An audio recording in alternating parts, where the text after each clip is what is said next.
Sudah terbukanya monetisasi konten tapi bingung mau bikin konten apa dan mau bikin upload apa. Hayo, di sini siapa yang seperti itu ngaku-ngaku? Kalau belum terbukanya monetisasi konten bingung. Kalau sudah terbukanya monetisasi konten bingung juga. Oke, sebelum aku bahas juga, temani aku masak sambil aku bercerita ya. Halo, assalamualaikum, berjumpa lagi dengan aku Yola Kosin. Gimana kabarnya hari ini? Semoga semuanya dalam keadaan sehat walafiat. Nah, oke, seperti biasa ikutin kegiatan aku sehari-hari ya teman-teman. Jadi di sini itu aku mau makan karena aku habis pulang kerja. Jadi alhasil aku lapar banget dan ternyata suami itu sudah nanak nasi juga kan. Tiba-tiba aja ternyata suami itu malah masak apa? Masak mie instan ya. Begitulah, kalau misalkan aku beli mie instan, setiap hari dia makan mie instan. Padahal itu ya sudah tak bilangin kalau satu minggu itu 2 kali makan mie instan, tapi setiap hari malah makan mie instan. Makanya itu aku jarang banget beli mie. Itu pun kalau misalkan aku beli mie, kadang juga satu minggu 1 kali, kadang juga 1 bulan itu cuman beli 10 biji aja. Lawang suamiku kalau misalkan ada mie, malamnya makan mie, paginya makan mie, malamnya ketemu malam lagi tuh makan mie lagi. Padahal itu di dalam kulkas sudah ada telur. Pikirku kalau misalkan ada telur kan nanti kalau misalkan dia makan pokoknya ada nasi goreng telur pakai kecap gitu aja kan sudah nikmat, apalagi kalau misalkan ditambah sambel. Enggak, malah dia bikin mie terus goreng telur. Ya begitulah setiap hari. Jadi kan kalau misalkan aku stok mie setiap hari dalam 1 bulan aku beli mie 1 kardus pun itu juga habis. Jadi nggak sering-sering aku beli mie. Dan ceritanya itu aku kan belum masak juga, jadi aku pulang kerja itu langsung mandi terus aku beberes juga. Setelah aku sholat ternyata suamiku sudah masak. Dia masak apa ya? Mie, masak mie terus dia itu gorengin aku telur.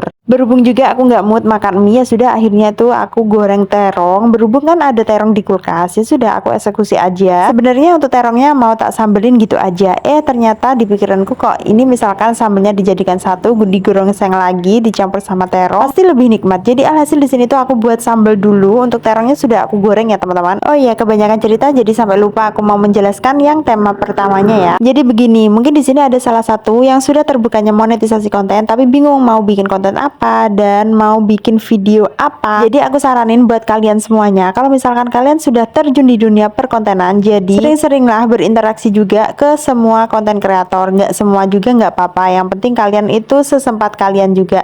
Begini ya, kenapa kita harus sering berinteraksi dan kita melihat konten orang lain juga, jadi kita bisa sambil belajar, oh gini toh caranya untuk membuat konten. Kita sambil mengevaluasi konten kita juga bisa belajar dari video-video orang lain. Jadi untuk konten-konten kita biar tidak di stuck di situ-situ aja. Jadi misalkan kalian itu suka berkomedi, bisa lah kalian tuh bisa buat konten yang komedi. Kalau kalian bisa buat konten yang a day in my life, bisa. Kalian bisa buat konten yang a day in my life. Tetap ikutin kata hati kalian. Pokoknya satu, jangan sampai konten itu dibuat beban. Jadi apapun kalau misalkan kita buat beban, pasti itu rasanya berat sekali. Terus yang kedua, konsisten. Kenapa kita harus konsisten? Jadi setiap rapot kita di Facebook Pro ini pasti ada nilainya. Kalau sudah dapat nilai, pasti kita juga dapat dolar. Nah, disitulah kita bisa gajian. Dan alhamdulillahnya, sesingkat cerita, tiba-tiba aja untuk masakan aku sudah selesai. Jadi ya sudah, untuk ceritanya sampai di sini dulu. Sampai ketemu di next video selanjutnya ya. Bye bye.